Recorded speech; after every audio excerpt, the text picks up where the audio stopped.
All right. So now that we've looked at our standards and we've noticed that this is a pretty big shift in rigor, in expectation, in depth of what students are going to be covering, the depth of knowledge. Oh my goodness, we're really pushing it.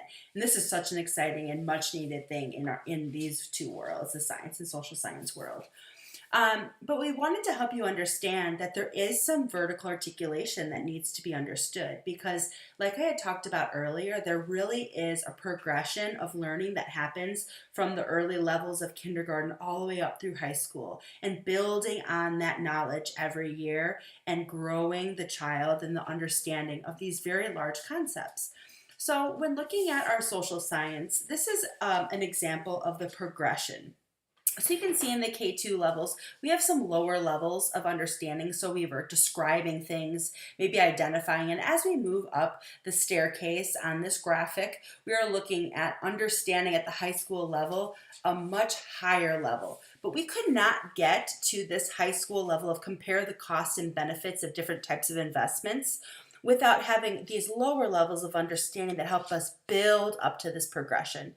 So, looking at describing reasons to save or spend money in the K2 frame of reference really helps to build that level of understanding. If we forget any of these stairs, there is a gap in our knowledge, and students have a less chance of having a higher understanding, higher depth of understanding of what they're really covering. So that's one of the beautiful things about this is that it truly does cycle through and build upon itself as it progresses through the grade bands. Now, when we're looking at science, it's a very similar concept. So we have those core ideas, and this is one of the 10 main core ideas that is a K-12 core idea. So all matter in the universe is made up of very small particles. But as you can see, as progression, so the grade level is the number at the front of these codes.